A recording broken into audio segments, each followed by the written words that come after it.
I chose kitchen because I think I was helping my mom. It was not that I'm cooking. I won't say that I'm now begin cooking this and that. And as a kid, I was more like a helper. I just got connected to it. Like I really enjoyed that. Like you're cooking for someone. So whatever she was doing, when all my cousins and siblings and uncles and aunties they come, they enjoy, they appreciate, and then they leave. I enjoyed that kind of that element of making people happy.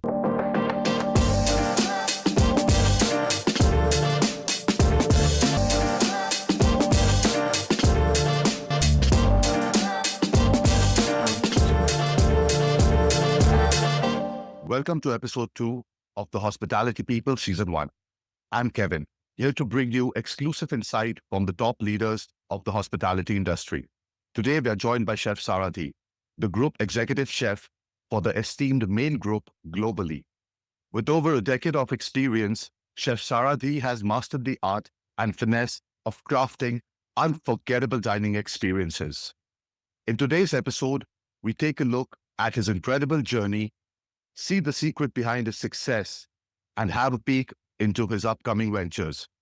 So let's take a dive and hear it from Chef Saradhi himself. Good evening, Chef. How are you doing? Thank you. Thank you very much, Kevin. Thanks for having me here. It's a pleasure. It's a pleasure. How are you doing today? It's afternoon for us here in Dubai. Oh, yes. Yes, it's post 4:30 here. So good afternoon. How are you doing today? I'm doing great. Good to hear that. Good to hear that.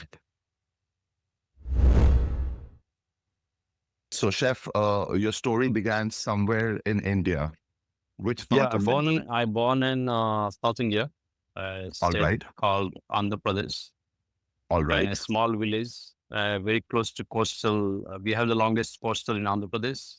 If you know, there's a city called Vizag, Right. all the way to Mumbai. You have the same coastal line, and the longest kilometers are there in Andhra Pradesh. So I am close to one of the small villages near to coastal city of Andhra Pradesh. That's where I born, and I brought up until around 10th standard.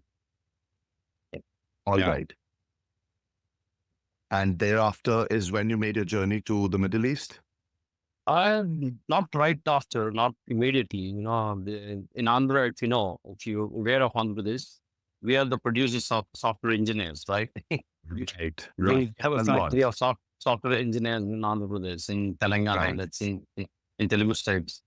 So I come from a family that most of my cousins and my siblings are engineers, but I am the youngest in the entire family, and I don't want to be that. Okay. I'm So doing this. everybody was doing that. You wanted to Exactly. do a different Everybody's path. doing the same thing, and I just hate I just didn't like it. I just don't Okay. like to get stuck in the books and keep reading. So I always find Okay. myself like, who am I? I'm always asking questions myself as a very young kid. When I go to temple, I used to ask the priest, why are you out? Pass the bell. What is the reason? Okay. So I'm very curious Okay. kid growing up. Okay. So in South India, we have a culture like every Sunday, because all of my cousins also live in the same nearby places. We all used to catch up in someone's house, either my house or my cousins come, and we are a very big family. Either we has to go to their house. So we Okay. always have to cook up a feast, it's like around 10, 15 people all together eating. So, and I think that's how I got into helping my mother as a commie chef. Let's say she's the head chef. I was a commie in the house Okay. because I'm the youngest in the house, and I used to help my mother peeling potatoes, or when she's Okay. cleaning the fish, I'm just pouring water, Okay. So I asked myself, like, what is my first memory? I think this is what my first memory, why I actually became, it's really, if you see my family and my cousins or my siblings, it's very, no one believed that I'm a chef, because Okay. this is completely opposite to what we normally do, Right. or Right. what we have been associated with. Like, we are Right. government employees, software engineers, and so on, how the families evolve. But I'm the only guy came and say like, okay, look, I don't like this. In 10th standard, I start thinking, what do I want to do? Because I don't want to do the engineering.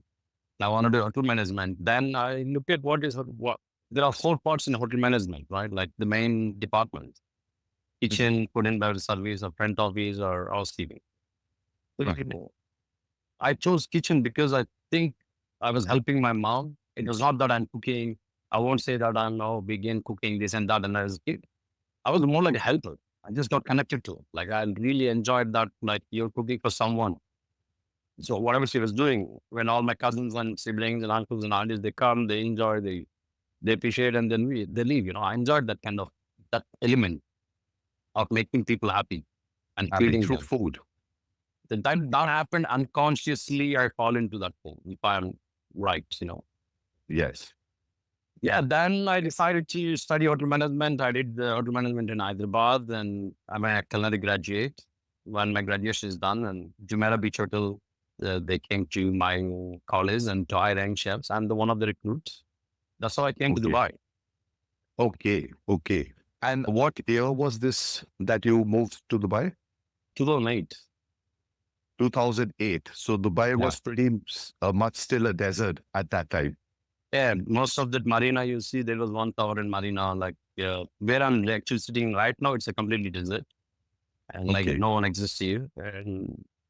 And financial crisis. And at the same time, it was a golden era for culinary arts in Dubai at the time in hotels. There is not much competition with the standalone restaurants and so on. Right. There were some really great chefs at the time as well. Right. So from there, your journey started and you went on practicing. I'm sure you explored a lot of cuisines. But before we go to where you explored your cuisines, we would want to get back a little bit deeper into your childhood memories of food. As you said, you were inclined because you found the happiness of feeding people. Food is always appreciated. Food is something that binds or gets everyone together. It's a common language amongst everyone. So tell us about some foods that are nostalgia for you, that, really what you wanted to know, how it was done, why did it taste, that exploration as a child. I mean, because I'm born in South India. So if you take South Indian food and the cuisine and overall in India, it's quite simple cooking. It's not meant to have so much spice and so on. But typically Right. people now, because as the Hindustan or India is evolving with the cuisine, people get confused with this spices and masala. It's not Right. necessary that you have to use so many spices and masalas to make one curry or a stew or anything. We don't have something called biryani. Biryani is coming from Hyderabad, right? Right. So Right. where I'm born and brought up is pulao. We call pulao Right. in South Right. India, but it's obviously pilau in many different places, and it all the way came down to South, right? It traveled and came down to South. But we have our own version of. Like I remember when any function or marriage happened, or this food that they used to serve is very simple food. Like the eggplant is the main one of the very important ingredient for us growing up. Okay. We see eggplant is like one of the king of the vegetables. Vegetables. I as a kid I hate eggplant, but now because I've grown up, I really enjoy one of the vegetables that I really love is eggplant. But my Right. my early childhood memories is like I remembering going to the market with my father. Because we are close to coastal area, all the fish used to be still alive. They used to Right. bring in a tubs in the market right in front of our house, and the fish is still alive. And my father used to buy the fish, and I need to transport the fish. It was my job. I used to take this bag with the fish that is alive because it's flapping around. Leopard. I was scared. I was just maybe 7 year or 8 year old. I was running from the market to my mother as long as I want to go and give it to her. And all this Okay. fish. So she used to kill the fish and prep very fresh ingredients. So, we used to eat very organic, very fresh ingredients growing up. And everything that I know that, definitely frozen is forget about it. And freeze and freezer, we don't know what it is until I think I reached to ninth standard or so. So, that's one of the best things that happened to our generation of the chef. I proudly say, not only here in India or growing up, I think anywhere in the world. All these chefs that are being born in 80s, they experience more organic, less chemical fed ingredients growing up eating, right? So now they're bringing that memories back into their cuisine with what is available right now in the world. And that's what I believe. That's my analysis. Right. Yeah, like in South India, as I told you, the food is quite simple and a few ingredients put together. At the same time, it is not. that a typical Indian restaurant would never serve this food, right? You will never see a typical Indian restaurant have this South Indian food growing up. So I cherish all that recipes.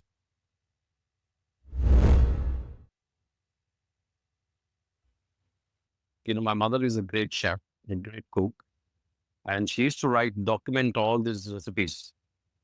Oh, so it started way back, this Yeah, documentation of with documentation of recipes. I have 3 diaries with me now because she passed away due to COVID. And I secured all those, everything that belongs to her, I secured. And I bring it to Dubai because, if my parent, my father could have lost it or whatever. So I bring it everything here. And I Okay, secured them. And I actually created a concept called Kalyani to tribute her. So I want to right. show the Indian cuisine that is no one actually thought about. Because the small, tiny, very regional dishes, I want to elevate that recipes. Like, the great grandmother used to make something. You don't know. No one knows this anymore. But, those who born in 80s or early 90s, they still have these memories that they ate this as a kid, but they cannot find this anymore because people are forgetting to make this stuff. Like So, when I explain this, this is quite difficult to explain you like what I'm talking about. So, but just putting in a generally and context way, but you might so understand, right? yes, yes, I do understand. And I do get from where you're coming. So, Kalyani, you spoke about Kalyani. Now, Kalyani, as you said, is inculcating a lot of your mother's recipes. Yeah. So, what is Kalyani? And is this a tribute to your mother's recipes? So it is not just about my mother's recipes. I'm gonna find that Kalyani in every state in India. There is a Okay, Kalyani that is exist in every state. In Punjab is exist in Shillong, she is there, and or if you go to Bihar, it must be there, and Kerala, she is there. This Kalyani, she's the okay. typical mother that wants to cook food that Look, is I'm sorry, I'm cutting you, but I just figured out. So Kalyani is your mother's name. It's after being named yes, after her. yeah, Oh, that's so. There's a Kalyani in every state. So there's mother's hand cooked food in every state. A very that's nice true. concept, brilliant. So basically, you're covering north to south, east to west of India. East to west of the typical mother food that I wanted to elevate, not the commercial Indian food. Oh, that's amazing. That's really good. And when does the world get to enter and taste Kalyani's Well, food? this is the moment I'm in the process of developing the brand, All and right. I'm looking for the location, right location, and here in Dubai. We're going to announce that soon if things goes Okay. right. That's great. That's great. So, chef, coming from having fond memories of going to the market with your father and then, running back home to give absolutely and almost a live fish to your mom who's prepping it fresh, from those memories coming to Dubai and being involved with the main group. Could you tell us, for the audience who will be watching this and for the many people who you will inspire, that it's not very difficult for anybody to have a small little dream. As you said, it was great competition amongst you and your siblings, all of them being professionals. And I'm sure I do get you to quite an extent because majority of my cousins are professionals as well. And I decided not to. I decided to go into food.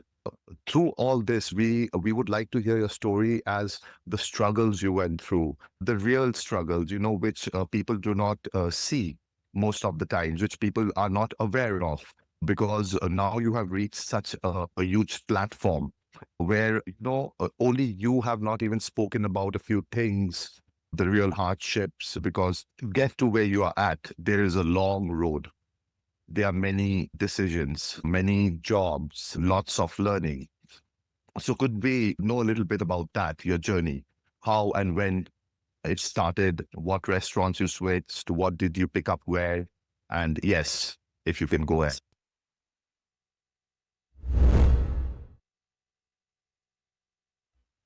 For this, there's the quote I wrote: "Being a chef is a never-ending story." The Right. minute any chef thought, uh, I became a head chef, then you will not progress. You become executive chef, you think you achieved, you will not progress. You become an entrepreneur, you open your own restaurant, you will not progress because being a chef is you're playing with the flavors that you have certain memories as a kid growing up, and what is available right now and what is the trend, right? The trend means not many people are really worried about gluten long back. Now everybody worried about gluten. So everything you're conscious about creating a recipe, maybe let's keep the gluten. So I'm going to have to make a lot of people. It's not necessarily make to alter when they actually come to dine with me. So there Right. are memories that then you learn certain things and what you're delivering in future with, with the Right. present expectation. That's the process. But to reach there, it takes time. People, the young chefs nowadays, they're always in rush. They want everything overnight. They think they work 2, 3 years and they become chef de pardon. And they want to be sous chef. Sous chef is like number two in the kitchen. It's not. I became sous chef after 9 years plus my 3 years graduation in the kitchen. So that means typically 11 years of cooking experience, I became sous chef. Right. And it's not an easy job. It's very toughest job. Being a chef, if you're really serious about your job, it's really tough. If you're not really serious about anybody is really not serious about the job, it's very easy for them, right? You're not taking it seriously. You're just chill about it. You're not really stressed about it.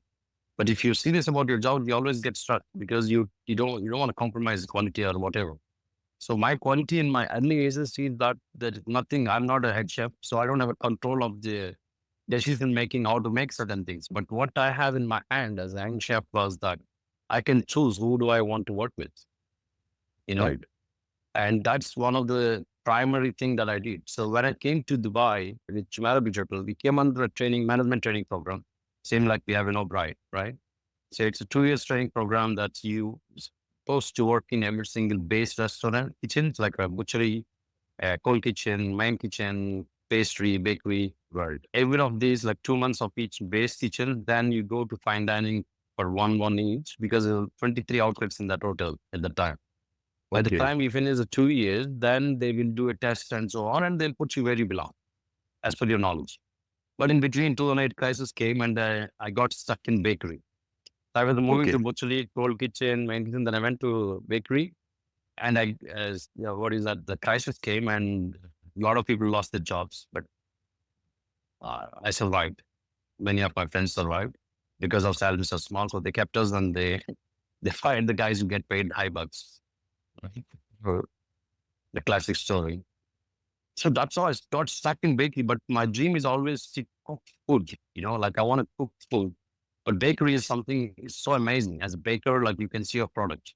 I was so young at the time. I think I was like 21 or, I was like stuck in there in bakery for 1.5 years straight. Okay. Good, I'm going to, days like I don't see fun, to be honest, like in bakery, you come on night shift, 11 o'clock, all the way. I used to go afternoon, 1 o'clock. So how many hours is it? 14 hours straight you used to work. Right. Then you go to take the bus and go to your accommodation. You get smashed because you're so tired. And I was a tiny little guy, like, 56 kilos. And I used to lift 50 kgs of flat bags to come there.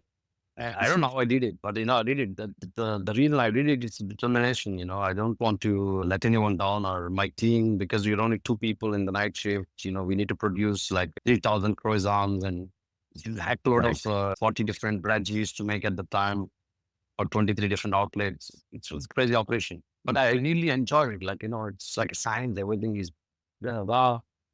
But eventually, after 1.5 years, they moved me to hot kitchen with my request. I worked there with very good chefs. I'm very lucky to work with these guys. That was like my base at the time in my career. And so what I used to do when I was in the night shift here, in the morning shift when I used to finish at night, afternoon, what time, sorry, 1 in the morning or so, I used to finish night shift. Then I used to go to accommodation. Before, at the time in 2008, we used to have a Wi-Fi in community areas. We used to go there. Okay. Because I want to educate myself, I asked my brother, who is a software engineer in Singapore, to afford to get me a laptop, and he sent me a laptop. I used to open the laptop and study, literally. So whole day I used to work 12, 13 hours and go there 2 in the morning, fresh out and sit there till at least 2 hours. I used to study about country and let's understand the cuisine and the basics and their vegetables, what is good, what is bad, what they like, what they don't like. It's basically constant uh, uh, educating yourself. It's a At learning least for process. At least for 10, 12 years, you need to study. You don't want to be one day, actually, you want to make your own food. It's not something, because when you make your own food, it's a combination of things that you need to keep in your mind, like why I'm creating this. When you're putting these things together in the plate, it might look very pretty, but it's important. Right. If you want to sell more, it's got to taste great. Correct. Right. You know? So that is the most complex job. The complex job is you have these different taste palettes, and there are many hectare of flavors and these and that. And especially Dubai is very complex because I think Dubai has more than 100 different nationalities. I just don't know the exact count, but more than 100 different nationalities live together. Their palettes are different, and it's very metropolitan, which is great. It's a great challenge, but it's Right. important as a young chef. You should never work for money. First of all, if you're working for money as a chef, it's a wrong job. You will never make money in your career beginning. It's a very hard job. If you ever ready for that, you cannot proceed. Then you have to choose the right chef to work with, who is gonna teach you and put you in a right place. And at the same time, as I said, it's all one thing. Then you're self-educating yourself. You need to study it. You need to read the books. You need to like why carrot is carrot, like how the carrot is going to affect something if I use it in this particular recipe. What is going to happen to that sweetness? How it's going to affect in it? It's very important that people need to give importance. I hope the young kids now, again, in a kind of cycle. I want the kids to go back and think this way, this kind of process, thought process. And from Jumeirah Beach Hotel, I worked there 3.5 years. That was like my very strong base. And I was so happy that glad I worked there for 3.5 years. Then I want to learn Italian food. Then I went to work in a one small, very old restaurant called Cucina in JW Marriott in old Dubai. There I worked with one Sicilian chef, which is great. Like, the guy cooks like very mama style Italian food. By the time I left from Jumeirah Beach Hotel, this is a very interesting point. By the time I left from Jumeirah Beach Hotel, I was doing molecular gastronomy till morning 4. I was scrapping the recipes with one of my executive sous. At that time, he's a sous chef now. He's the executive sous chef of that hotel. We both used to be very curious. We wanted to learn how this Elena restaurant in Europe is doing this. The guy used to release the book, but they never give the recipe. So you had to crack the recipe by yourself. So we were failing many times to get the right at creating these oil pods or flavored, like, we have a vacuum packed cereal, the whole thing you can just consume itself. We have a Sorry, chef, I'm stopping you there. So we are talking about molecular gastronomy, and you're talking about oil pods and vacuum cereal.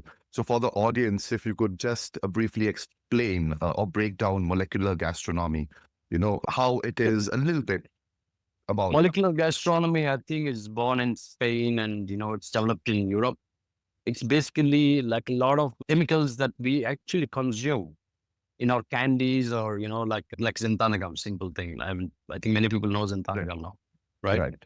And, but we never actually focused on it, like, right? Because what it is industrial ingredients came to Right. regular kitchens. Then the chefs definitely got excited. Then all their creativity there. For example, caprese salad, right? It's a tomato and a mozzarella. So in molecular gastronomy world, what we do, we take the fresh tomato, we make juice out of it. Then we create from the juice another tomato-looking tomato artificially. Then we create a cheese look like a cheese and taste like cheese artificially from the cheese flavor itself. Then we put them together and make it look amazing. But you're not eating a real tomato. But when you eat this, you feel like at the same time, like olives that pops in your mouth with all the olive. Yeah. So you can be using calcium to, get a coat on top because of the calcium in the broth and so on. These things I was like so get into it, like, 2010 and 11. I was so into it. I was like feeling like a scientist. Oh, we're doing this, we're doing that. From there, I went to work in a mama style Italian kitchen called Cucina with a guy called Buca. It's completely game changing. Like now, in one side, you're making a caprese salad from scratch to creating your own thing artificially. Then actually in this restaurant, we were serving a real caprese. But here, you need to give the best tomato. You have to give the best cheese. Mozzarella. But it's about the quality of the ingredients. Here is about more like grandmother cooking pasta for you. And like, we used to prep the fish right in front of the guests and grill it. We used to make Oh, pizzas like a la minute. This is going crazy, like 9 pizzas in the stone oven. So then I conflicted as a chef. Then I was only demi chef at the party at the time. Then I was asking myself, like, then who am I? Like, what is my version of food? What do I like? Because I'm conflicting with two different worlds now. This molecular and the mama style Italian or Mediterranean food. So this is where I'm just conflicting. Then I came to conclusion that I belongs to the real food, not the chemical thing. So I took this side of the thing, like. But for example, for the interview, I made a 4 dishes there in that AW married for this Italian job. okay. I gave a molecular kind of food. I put it on the plate. I still remember the chef de cuisine who did my interview. The guy couldn't, not the Italian guy, other guy, someone in the hotel. He couldn't recognize anything I put on the plate. He was actually asking me like, "What is this? How did you make it?" Because he couldn't understand nothing. Like, he's like out of the box. Like, what the heck is this? Right. So, but I think I made a right choice to cook the real food because end of the day, there's another quote that I wrote long back that I want to mention. It's only about the food, no wars, no drugs, no weapons. It's only the food that matters, you know? Very well said. Very well said. And yes, food does bring a lot of communities together, a lot of different people together, and a very, very well written quote, chef. So coming to Mama's Kitchen, how long were you at Mama's Kitchen and exploring Yes, more? Cochin. So basically in Cochin, I worked for 1 year Okay. to understand and learn Italian cooking. Then I wanted to, so as I told you, in my entire career, I was chasing the excellence and education more than money. So I never took a job for money. I never counted my days off. Where is my off? There is my public holiday, this and that. I don't know. Is it the madness or I didn't care about those aspects in life at the time or even now? Like I don't even know how many holidays are even now. So I have the same thing that I continue all my life. After that, I want to open a pre-opening of a hotel. I went to open Fairmont the Palm. I did a restaurant called Sea Grill. We're doing 5 different menus selling on the Sea Grill kitchen. We're only seven chefs in the kitchen. It was one of the busiest period in my as a chef. Like, you 10 in the morning, you start the kitchen. The only time you will relax is night 11, like hour 1 or 12. It's like continuous, like bang, bang, bang. You just grab your food, standing next to walk-in chiller. You just eat quickly and go back to the again into your range. You're so excited because you love doing that. You just want to keep doing it. It's like a soldier in the war or soldiers in patrolling the border. How alert and they put all their 100% to it. Right, right, right. So, Chef, you have told us your journey, your conflicts, how you settled down to organic food. We have talked a little about Kalyani, your new venture, which you're looking forward into, which also, ties it all up that why it inclined you towards more natural food than trying to experiment with food. So now that you're with the main group, are there any things that you are experimenting with or certain, hit dishes that were your creations? If you could tell the audience certain how you, maybe how you go about creating recipes, what goes into a perfect recipe, and how you recognize the palate, differentiate in food by using your palate. And as you said, it's a very grilling process to come to the stage you have come to today. So yes, we would like to hear it from you, who's been through the process from start to end as to this journey of yours. Um, I don't know about many other chefs, but I mean, in terms of the main, we developed most of the recipes of the main 9 years before when we developed. I can give you a simple example of one dish. Let's talk about a fish taco. When we first made a fish taco, we added the taco. We want to decide in between either we're going to go with the flour tortilla or corn tortilla. That one corn or a flour tortilla makes a huge difference. You are making everything is like you're eating this thing, you're like, it's good, but it's like, I don't feel like eating one more, 2 more, or 3 more. not Mhm. getting addicted. I want to feel like I want to eat more. I want to remember this moment. Like, see, sometimes you're the kid. When you just say you're sitting and it's raining, or even now in our adult life, we're just sitting somewhere, walking on the road or park, whatever. Suddenly, some flavor or a smell that hits you, it takes you back all the way to your childhood somewhere. You're in grandparents' house, ate that thing like it's like takes you back somewhere. Then you don't know what that is like. You try to figure out what is this? I'm recollecting this, and it makes you so happy that because you are really happy at the time as a kid Nostalgia. when you consume that or you smell that or you are with this thing, whatever it is, you were so happy that recalls again back into your life. When you're all these many years. I think this power only has with the food for human because humans all we're all here to live to eat food. At the end of the day, we are going to eat food only, right? Not money. Right. So that is one thing that I take it very seriously. And when we developed the recipe,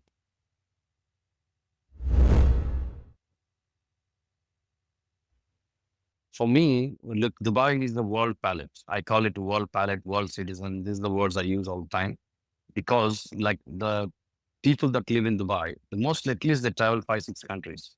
And also many other people that very successful in Dubai, most of them who come to my restaurants. I'm sure they travel 30, 40 countries in the world and they have a world palette because they go to Georgia, they eat Georgian dumplings and Georgian wine they drink. They go to Sicily, they eat pasta. They go to New York, they go eat American food. And they're okay. They go to UK and they eat Indian food in UK and they kind of love it, everything. So they are the world palette, I call them. World citizen, world palette, because they travel around the world, they can survive anywhere. So my food is mainly created for them because all my restaurants, those people comes to my restaurant that I developed or created, whatever. Uh, right? In the main, I'm the only chef, but many other brands that I created. So let's say I give an example. Let's say you're making a mashed potato. So what is a mashed Right. potato? Mashed potato is just a potatoes and cream, Right. and if you want cream and butter, right? Yes. So I mix inside a Parmesan cheese, aged Parmesan cheese, but I don't need to tell anyone that I added this into that recipe. Right. Right. I'm giving this match to a world citizen that like people who traveled around the world or also like who are the food standards, like who love food Right. and all. They understood. When they eat, they kind of fall in love with this. Why? Like they have no idea what's in it. Right. But they have a memory of eating this cheese all this time. People have a memory of eating it tin beans, right? If I Right. make a baked beans from the scratch, nobody will like it because they grow up eating these thin ones. They think that is Right. supreme.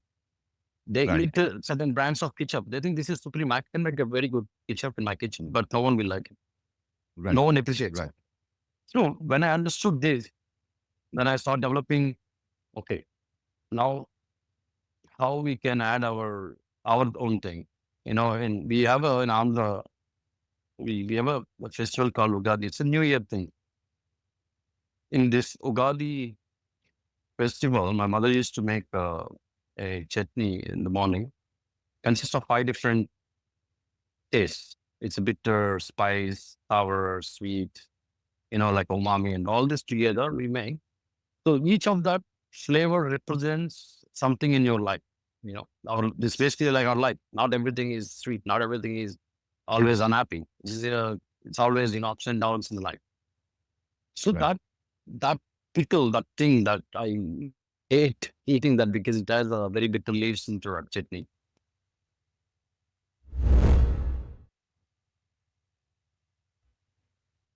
I took that 5 aspects into my recipe making. So what I think, one thing that I need to add certain ingredients into my recipe that you might like it or you have consumed because let's say an Indian guy born in British in England, parents are Indian, but born in Britain. So he eats and his palate has kind of in cross between British and the same time at home they might be still cooking Indian. Indian. So Right. when I create a recipe, I can add a couple of things that different. reminds him is the ancestry or something that he does not able to find it, but he connects to subconsciously. He connects to the food. I don't know how many chefs can explain this. What I'm trying to explain, I want people to connect to my recipes subconsciously. Like sometimes people get to the why the heck this is so good? Like I'm so addicted. Like I'm not adding any drugs. Just FYI. But I want to create that sense by adding something that as a childhood memory to depends on the cuisine I'm making. Right. Right. That's how I develop. And these five elements of this sweet or bitter and spice and sourness, whatever, I try to achieve at least three of these flavors into my every recipe. Right. Make sure the three of them in there because that's what the human taste buds can feel it, like get connects to Right. it. Like, Right. they will start liking it. At the end of the Right. day, I can be a most egoistic guy and put something on the plate and say like, oh, this is me, I made you eat it, No. Or you make something that makes people happy to eat. So you have to Right. choose what do you want to be. So I want to put on the plate that I want people to eat tomorrow's food today with yesterday's price. That's my commitment. I want people to feel happy when they eat food. And it's what they see on the plate, like, oh, this is great. Like, I'm not getting robbed or I'm very happy to have this 100 more times. Right. That's Right. very important when we create a recipe. It could be anything. It could be a simple salad. It could be a small cocktail or a mocktail or whatever it is that you stick to this elements of all 90 people out of 100 could get connect to this recipe. So, so chef, how much do you enjoy looking at people when they're taking the first bite out of something you've created? How do you enjoy the expressions? How forward do you look to seeing what the expressions are? I'm not actually I feel During try to, tasting, we need I try to escape any compliments. Somebody's like, man, it's so great, blah blah blah, and like I don't know how to react to that, right? Because you shy away. I shy away, to be honest. I don't know. I think I made this way like, oh, it's our job to do the best thing, and that's it. Don't expect anything from people. But it really, obviously, it makes me happy. The ultimate goal is to make people happy. That's one thing that I learned as a kid. In my family, or my parents taught me one thing. When someone come to your house, you're giving food or you're feeding them, you give the Right. best to them and you the second best. The first best they have to eat, the second best you have to eat because you're hosting them and they're your guests. So the Right. same thing for me in my business, in my restaurant, or someone comes to my house. That's what it is.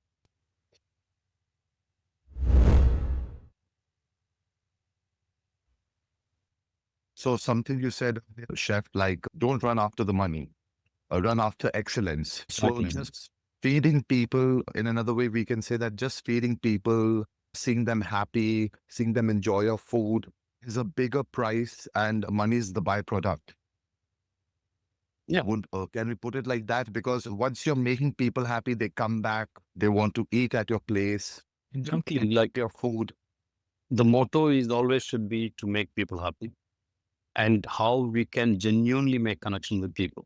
For me, it's very important. I don't know about others, but I'm pretty straightforward and very straightforward person. And sometimes it fight backs to me as well, backfires to me. But however, so that's me. I cannot fake, and I Right. don't want fake food either. I do not want to fake my life or fake myself as a chef. At the same time, my kitchen, I don't want to fake anything. I want to give the best. If you come to Maine and open a freezer, hardly you find one or two items which is frozen. That also because of the availability, we need to bring it frozen, but it's still the frozen is better in that particular item. So we produce everything from the scratch, everything fresh. We make our bread every day in the morning. We hand chop French fries that comes off it. Even later on, we introduce the machine, but you still physically cutting through the machine. So it's a lot of effort. It's a lot of effort to make even French fries. Even if to make even a crouton for a Caesar salad, it's an effort and a proper recipe, and it need to be scaled in mind. Like Right. because we just want to make sure that It's the same thing consistently people want it. Because end of the day, humans are obsessed with consistency. The reason Right. people still buy phone just because they're not doing wonder is doing bloody heck or nothing. There's no creativity at all. The only reason people still buy just because it looks same. It's Right. very same and it Right. is got connected with people and that's still buy. There's no other reason. Food. So, Chef, also, as we went through, you did mention about going back to the past on certain trigger points like smell or taste. So, some we can agree to say that it is nostalgia which gets people back. If you can if you can dig into people's nostalgic sentiments, is where they connect really. And food is a very good place to be in when you can connect Exactly. with people's nostalgia. That's that's 100%. that's a very well, that's a very great good point to make. Yes. So this is for the audience. We have Chef Saradhi, who's been with us for, I believe, over 7 years now. Chef, you have been working with StockTake online. Yeah. Yes, I would like to tell the viewers that Chef has been an integral part with a lot of research and development, which has been done to StockTake online. Something so simple as making calorie count available on in our software, as it was mandated by the local government. There are many much more contributions that Chef Saradhi has made to StockTake, which have helped not only the restaurant, the Maine, but also other restaurants that is cater to. And Chef are very thankful to you for that from the whole team. Also, Chef will be working with us from time to time, developing on, I think we will be getting to see more developments because of the feedback we get from Chef Saradhi. So, Chef, we did talk about Kalyani, an upcoming project. Do we have any other things that's on a plate coming up in the forthcoming years? Something coming back to India? Maybe one now that you're becoming an entrepreneur. You obviously have done a lot of IT work. I'm sure, as you said, you had a family full of software, so you understand software. That's the only reason I think you could understand the StockTake online much quicker, faster, and then also give us feedback. Yes. So anything in India, any projects in India that you're looking into, when could be more, I know again, a fusion of foods like a Kalyani. Even in India, we need a Kalyani. We need something like a Kalyani because I don't think so it's prevalent anywhere as of now.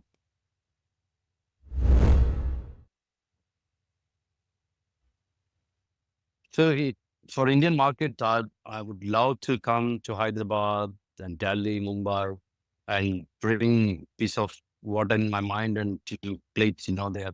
Because the Indian consumers, like they're spending a lot of money. You go to Mm. Delhi or I spend when I visit India and for several whatever meetings or weddings or whatsoever, when I go out with the friends, I'm spending same money as Dubai. But somewhere it always upsets me that the guy is cooking pasta like this.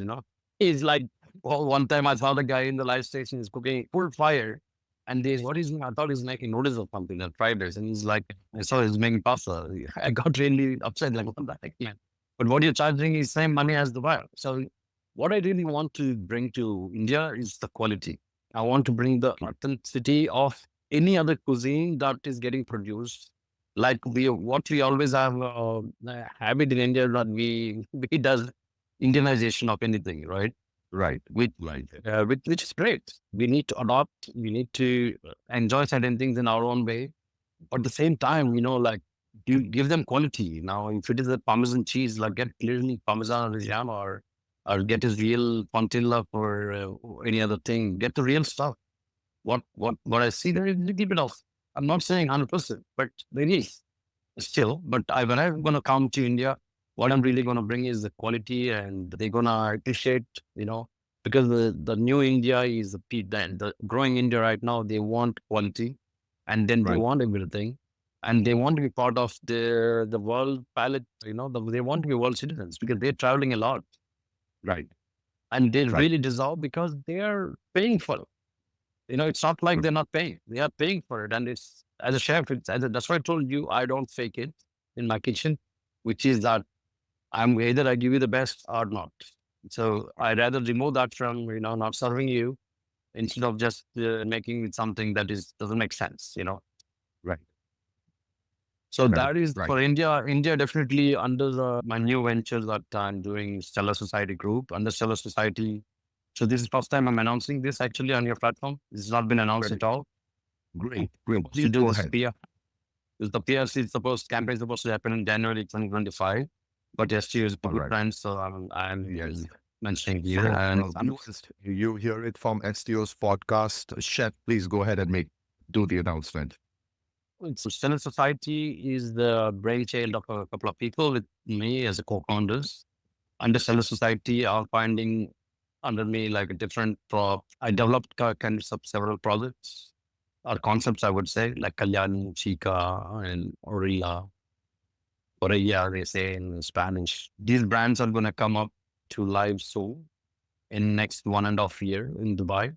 And eventually we wanted to expand to India and Asia, then to America.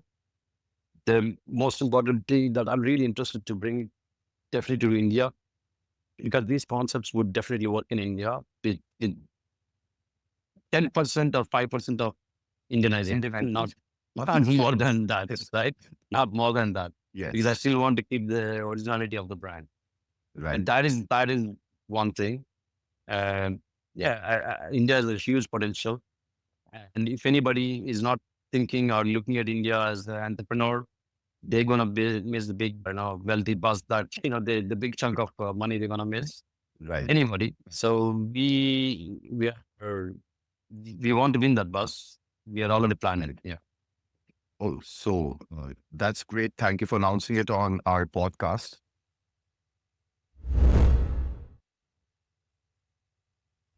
Yeah. I've been using StockTake for 7 years.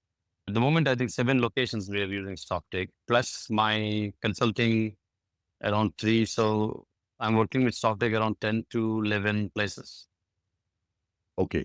10 to in 11. different And places. how has it been? How has it cut your work, manpower, labor hours? How has it helped you on an operational level, maybe also on your overall revenue in some way or the other? Would you please like to share uh, Look, about I that? mean, I remember back in the days using something called Adacco, I think if I'm not wrong, long back in 2009 and 10, and where you literally have to remember all the codes, like let's say this is sugar, you put a code number, and we used to have that code numbers printed. We used to type the code number, and sugar pops up, then you add the quantity. So it used to consume a lot of time for the chef. There's one thing that chef doesn't have is the time. So Right. I always tell people that you're a chef, you're not a software engineer. So don't sit in front of the laptop for long. Your job is to quality control and create something amazing that people like to eat. Your job is not to sit in front of the laptop and like you're building a next rocket for Elon Musk. I'm not interested. So that's why I prefer not to have any offices in my kitchen. I want my chefs to do things on the either sit in the restaurant or by standing at the pass. So for that, Right. for example, StockTech is much helpful because you guys evolved into a mobile app and you can place order with the mobile. So it kind of saves a lot of time, especially a busy restaurant and a lot of operations that never stops. And at the same time, with the lot of analytics that you being added, and it helps chef to identify where they're losing money cost wise, or is there any quantities or sometimes you get missed certain things. Let's say some ketchup bottles are broken and one of the commie chef wants to hide that he broke it. He's scared. He don't want to tell anyone. But you can find that eventually because of stock take. Right. That because we do stock take every week once, and we know how much is coming in, how much we sold once we set up Right. everything properly, and it's very easy to manage, like this gives value to the brands, because I strongly believe any brand is not about even the font. Tomorrow, I'm the founder of Orilla, Chica, blah, blah, blah, blah, blah, right? It's not about me. Yes, I'm the founder. I created this, blah, blah, blah. It's great. But moving forward, it's all numbers. It's all data. That is what I'm going to sell it as a brand, right? Like what I have created initial days. So it's a very important role that STO plays. Not many people don't understand. They just think STO is just stock take online. You're just managing your stocks and, there's the traceability and you can find out. And eventually you guys are collaborating with the Nutricol. It's a great help. It's a great idea. And not just this, it also increases your brand value. It gives you where your brand is and how much money, where is it going. And it gives a sentiment, such idea like, okay, last year on these months you did this and you have to get better next year, There are a lot to it. And I'm very happy that how StockTake also evolved. And also in future, I want StockTake to evolve even better. Right, right. We'll call it today, Chef. It was great talking to you. It was Likewise. Thank you. Thanks for having me. It was good knowing your journey. Thank you so much for announcing on a platform about your upcoming ventures. Really inspired by Kalyani, a tribute to all the Kalyanis pan India, so you are basically taking India's pan, which is very vast, to the world, to a place where, as you call it, the world citizens, Dubai being world citizens, world palate, where a lot of people from different countries are going to come and try a lot of cuisines, which are very authentic, as you said. You'd like to stay true and to the dot to the authenticity of the recipe. Has it helped you on cutting people working in the kitchen? StockTake as a software, has it cut budgets? We manage 4 restaurants, right? In Dubai. In Dubai, we don't have a cost controller. After StockTake, we removed the cost controller. We don't have a cost controller. We don't have a procurement manager. Everything is kind of automation. Right. We place the orders, weekly orders, which means we already predict what's going to happen next week. We place the orders one time. Right. Right. Yeah, it's sort of help in many ways. Before any last few sentences, a piece of advice for the upcoming chefs who are looking to get into this, because being a chef, I feel, is as good as being any other professional. Because as you said, it's a lot of experiment. It's a lot of hard work. It took you almost, yes. Yeah, it took me almost around 12 years to my own recipes, Takes time. You need to have, simple advice is you need to have a patience, and you must understand being a chef is a real career. Right. It's not actually make more money than any software engineer that out there making, So that money comes when you become the guy that have excellence, track record, and the chef who can, deliver at the same time, can create and make it happen. And so, you need to have a lot of commitment and discipline. And that's it. There's no one can stop you, and it's a very fun. At the same time, I say, we live in a lifestyle business. Right. This is something that you never get bored. Where do you get bored? Like, you can cook and have a drink and fun and go home and sleep, what is stopping you? Right. So it's a great thing. And I would love to say, I don't know how many Indians would actually see this, young kids. It's a great career. And in the future, there is one thing that is going to lack. Right. Is good chef. It's going to be very rare to find. That's why we get paid a lot of money, because it's very rare that people can actually deliver as a chef. Right. And make a lot of responsibility. Yes, it's a lot of stress, pressure, but it's at the same time fun when you are serious about your job. It's very fun. It's a great career, and people need to look at this 100%. And I suggest more chefs coming from India. I hope more chefs come from India. And I think I'm the only South Indian guy I made it this far in Dubai, maybe, or maybe one or two other people there. Yeah. Right. Great. So as we come to an end of episode 2 of the podcast, The Hospitality People, I would like to thank Chef Saradhi for giving us his time, explaining his journey, being inspiring, leaving us with a few quotes, and we wish him all the best for his upcoming projects.